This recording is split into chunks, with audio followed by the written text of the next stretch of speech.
अस्सलामुअलैकुम students, welcome to our channel. आज के दिन हम हाजिर हुए एक नई वीडियो में और इस वीडियो में हम डिस्कस करेंगे वेक्टर्स के कुछ क्वेश्चंस आपके साथ लेकर आए हैं। इन क्वेश्चंस में हम ये डिस्कस करेंगे हम वेक्टर्स को ऐड करते वक्त किन बातों का ख्याल रखते हैं, वेक्टर के साइन चेंज कब होते हैं, डायरेक्शन चेंज होने से क्या फ़र्क पड़ता है। इन तमाम चीज़ों को आज हम इन क्वेश्चंस में डिस्कस करेंगे। जनाब आप देख सकते हैं डायग्राम आपको नज़र आ रही है। पहला क्वेश्चन हमारे सामने लिखा हुआ है, इसमें इंफॉर्मेशन दी हुई है। ओ ए आपको बताया गया, इट्स क्यू। ओ सी आपको मेंशन किया गया है, सी भी मेंशन किया गया है। Now they are looking for the vector O B. अब जनाब ओ बी हासिल करना है। ओ बी मालूम करने के लिए मेरे पास जो रास्ता मुझे नज़र आ रहा है वो ये कि अगर मैं ओ से पहले सी तक चले जाऊँ और फिर C से B तक चले जाओ तो yes I can add the two vector and I will get OP। याद करें वेक्टर एडिशन का ख्याल क्या रखना है, जहाँ से आप स्टार्ट करें आपकी इक्वेशन वहीं से शुरू होनी चाहिए। जो आपका लास्ट लेटर है इक्वेशन वहीं एंड होनी चाहिए। तीसरी बात, जो दोनों का इसका एंड और इसका starting point connecting point must be same. अगर ये सारी बातें पूरी हो रही means your equation is absolutely correct. Now OC हमारे पास दिया हुआ है P, let's substitute P here. C भी हमें दिया गया है 3Q। यूँ जनाब अली आपके पास आ गई OB की वैल्यू। उसने क्या कहा था, your answer should be in terms of P and Q। In terms of P और Q है तो इन टर्म्स ऑफ P Q होना चाहिए था। अच्छा, इसको नोट कर लीजिए, ध्यान से डायग्राम और ये सब चीज़ें नोट कीजिएगा, कोई मिस्टेक ना हो, please be careful about this.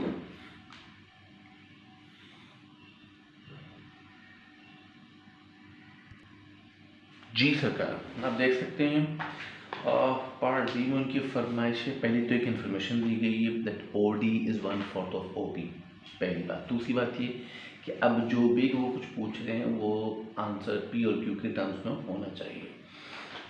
ठीक है जनाब, शुरू करते हैं। OD हमारे पास मौजूद है। अब OD तो ये पहले बता दिया, OD तो 1/4 OB है। यस, तो याद करें अभी अभी आपने पिछले पार्ट में OB कैलकुलेट किया है। यस, क्यों ना OB की वैल्यू यहाँ सब्स्टिट्यूट कर लें, which is P + 3Q। Yes you're right, ये लीजिए OB की वैल्यू आ गई, तो OD आ गया आपके पास in terms of P and Q। ऐसा बच्चे पूछते हैं पर ब्रैकेट खोले ना खोले, ओ भैया क्या तो बोलते हैं मुश्किल पढ़ने की, छाड़ दीजिए, जाने दें, जो है तो है, देयर इज नो नीड। चलिए अब अगली फरमाइश भी सुन लीजिए उनकी। आपसे क्या है अगली फरमाइश, they are looking for the vector of AD। चलिए वेक्टर AD चाहिए उनको, तो AD के लिए भी कोई बनाते हैं सिलसिला। तो AD के लिए मेरे जहन में आया कि हमें स्टार्ट तो करना है A से। अगर मैं A से O चला जाऊँ, O से D चला जाऊँ तो जनाब अली मसला हल हो सकता है। क्यों, फ़ायदा क्या हुआ, देखिए जी OD अभी तो कैलकुलेट करा आपने, AO ही करना, हमारे पास तो OA, दोनों की डायरेक्शन ऑपोजिट है, नेगेटिव वेक्टर कहते हैं इनको। तो जनाब ये Q है, लिहाजा this is going to be negative Q। ये है जनाब 1/4 ऑफ P + 3Q। प्रॉब्लम क्या है, प्रॉब्लम ये है कि दो जगह Q नज़र आ रहा है, दे शुड बी 1। जब तक आप ये नहीं करेंगे आप अगला मार्क हासिल नहीं कर सकते। क्या करूँ जनाब, बहुत सिंपल सा तरीका है। अब आप देखिए इस एक्सप्रेशन को लिखने का मैं एक और तरीका आपको बता रहा हूँ, इसमें मुझे ये क्लियर करिएगा। I hope you have any doubt. इस एक्सप्रेशन को मैंने ऐसे लिखा और 1 तो हर नंबर की जब होता ही है। अब जब मैं LCM परफॉर्म करूँगा तो 4 इससे मल्टीप्लाई हो जाएगा, that's -4Q।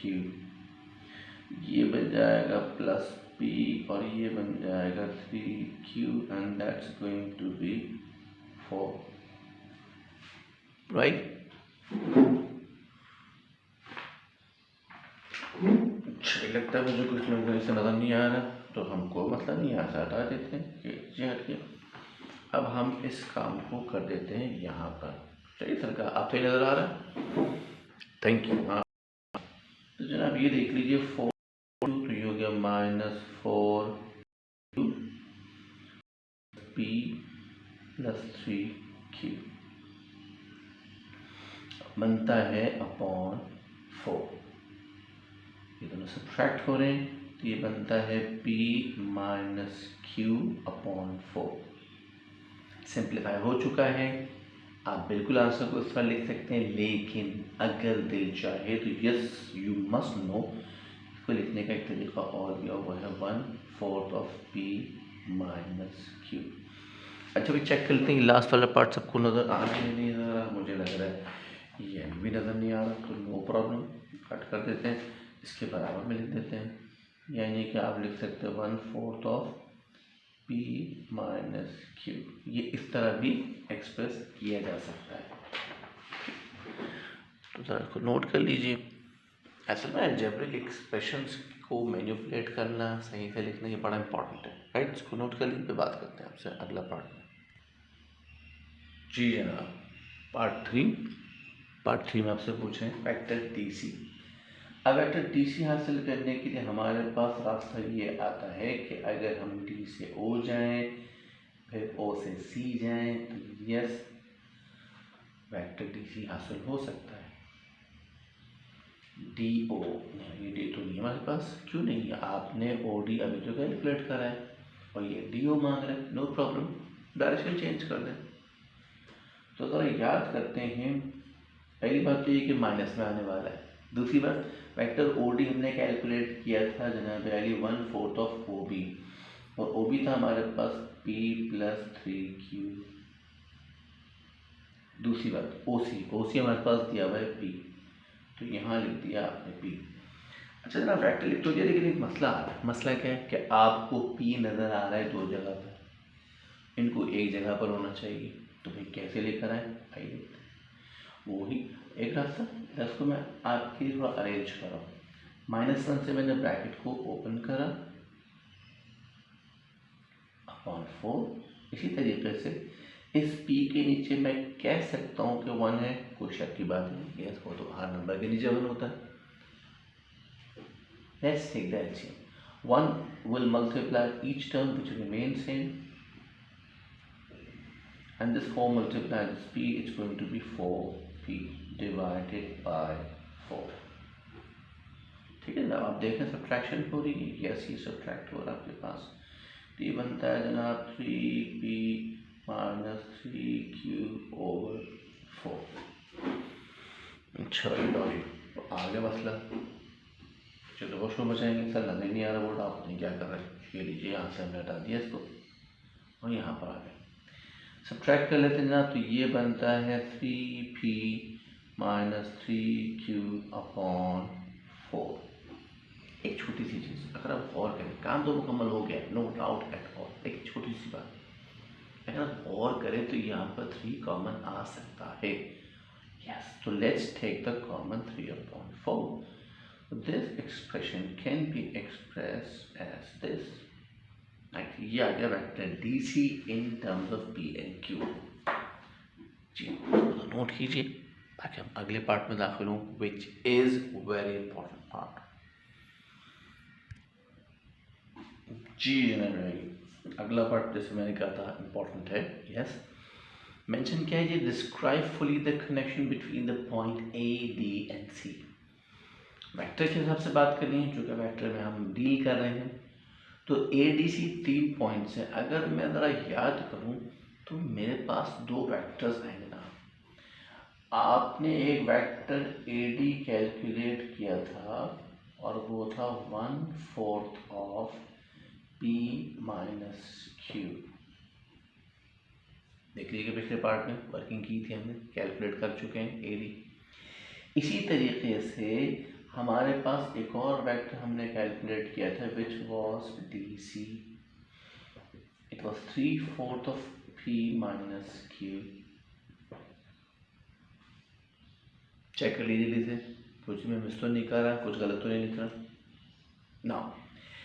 AD DC 2 vectors आ गए, ये P - Q मीन्स ये दोनों वेक्टर P P और Q की डायरेक्शन में ट्रेवल कर रहे हैं, P माइनस Q की डायरेक्शन में, दोनों की डायरेक्शन सेम है, पहली बात है। और जब डायरेक्शन सेम हो तो वेक्टर्स पैरेलल होते हैं, ठीक है। तो हमें क्या पता चला, since vectors AD and DC are parallel, बिल्कुल है जनाब,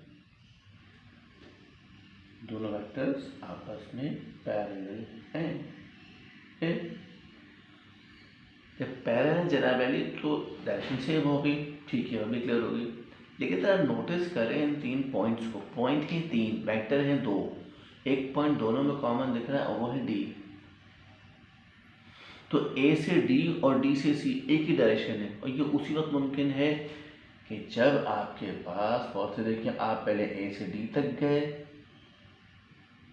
और D से C का वेक्टर बना रहे हैं, वही डायरेक्शन बन रही है। इसका मतलब क्या हुआ, ओ ये 3 पॉइंट्स है और तीनों पॉइंट्स एक ही लाइन पर आ गए हैं। और जब 3 पॉइंट्स एक लाइन पर आ जाएं तो उन्हें हम कहते हैं क्या, yes, very good, collinear points. इसका मतलब ये हुआ जनाब, A, D and C are collinear. पहली बात तो ये मालूम हो गई, ठीक है ना, ठीक। दूसरी बात, डिस्क्राइब फुली का है, सारे फीचर्स बता रहे, ये बात तो कंफर्म है, डायरेक्शन सेम है, बट लेंथ सेम नहीं है। जब लेंथ सेम नहीं है, definitely they have some ratio. कैसे आएगा रेशो, अभी देख लेते हैं। रेशो का मतलब होता है डिवाइड करना। अब तो नोट कीजिए, अगर मैं AD और DC को डिवाइड करता हूँ तो आपको कुछ नज़र आ रहा है, P minus Q same, cancel. आपको दोनों का 4 नज़र आ रहा है, कैंसिल। तो क्या बचा, AD का रेशो 1 बच रहा है, DC का रेशो 3 बच रहा है। मतलब ये हुआ कि AD और DC के दरमियान जो रेशो बनता है that is going to be 1:3। अब आपकी बात हुई मुकम्मल। तो याद रखें, डिस्क्राइब फुली का मतलब है आपने उसके तमाम फीचर्स को वाज़ेह करना है। पहले तो ये हुआ कि वो पैरेलल होने की वजह से कोलिनियर बन रहे थे। दूसरी बात, उनकी लेंथ में जो डिफरेंस था वो भी समझाना था आपको, ठीक है सर। तो इसलिए ये सवाल बड़ा इम्पोर्टेंट था, नोट कर लीजिए ताकि फिर हम अगले क्वेश्चन की तरफ बढ़ते हैं।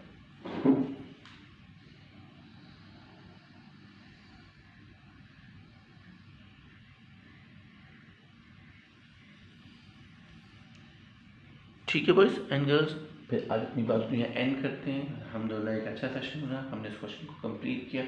नेक्स्ट वीडियो में हाजिर होंगे आपके साथ नेक्स्ट क्वेश्चन के साथ। टिल देन अपना ख्याल रखिए, थैंक यू वेरी मच, बहुत बहुत शुक्रिया, अल्लाह हाफिज़।